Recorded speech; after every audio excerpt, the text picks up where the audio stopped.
пати, кога сакаме на некоја земја да ја дадеме висока оценка за нејзината убавина, велиме дека личи на Швајцарија.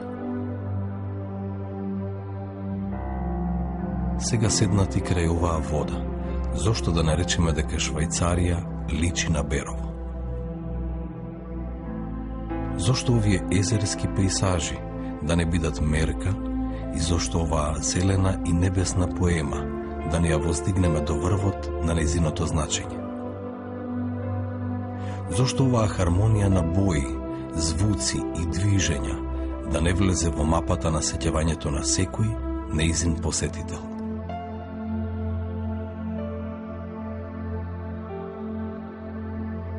Кога го гледаме Беровското езеро, како да гледаме оросени невестински образи, како да ги слушаме светите ангелски гласови што од небесните пространства се шуркаат по планинските превои и стигнуваат токму во оваа езерска долина да ја донесат свежата слика на прапочетокот на создавањето на светот.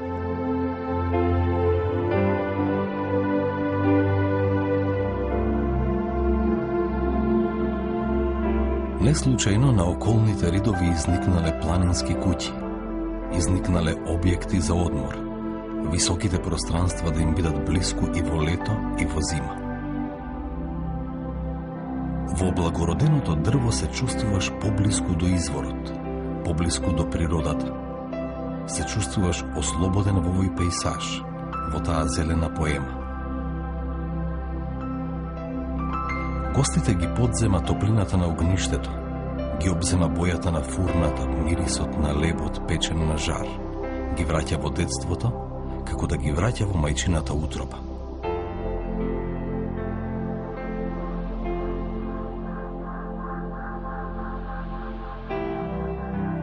Може со своји очи да видиш како се меси, како се милува, како се гмечи.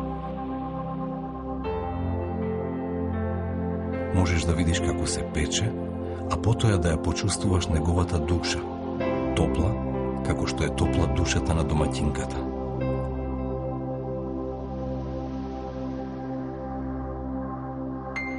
А потоа пред тебе е зелената покривка, зелените лединки. Можеш да седиш и да медитираш. Можеш да се рекреираш во многуте игралишта за фудбал, за тенис, за одбојка. Можеш да бидеш дел од колоритот, од боите, од мирисите од тој чудесен и магичен свет.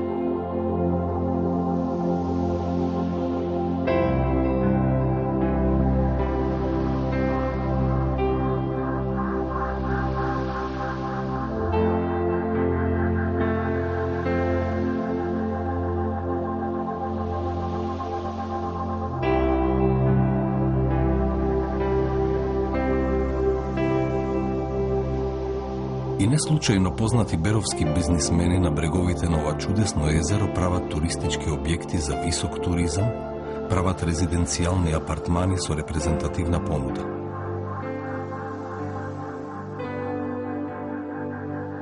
Од широките балкони да можат да ги гледаат езерските бои, од тука да одат на скијање, на лов, на риболов и никогаш да не ја заборават да ја чувствуваат широката душа на македонското гостопримство.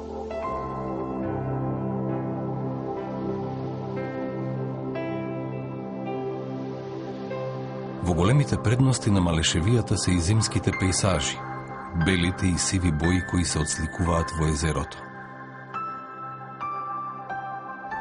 И водата од Валевачка река, што го дели Берово на две целини, срамежливо цирка од подмразот, збогатувајќи го и тоа измешано чувство што се нарекува ни топло ни студено. Оваа бела убавина нафатена на дрвјата и распослана по околните планини е доволна покана за сите што се љубители на зимата, на зимските гледки, на зимските спортови. Сите овие предели крај Беровското езеро, овие топли куќарки изникнати вдолж езерскиот брег се дом и за оние на кои им треба мал повод со нивната муза да создадат големи уметнички дела.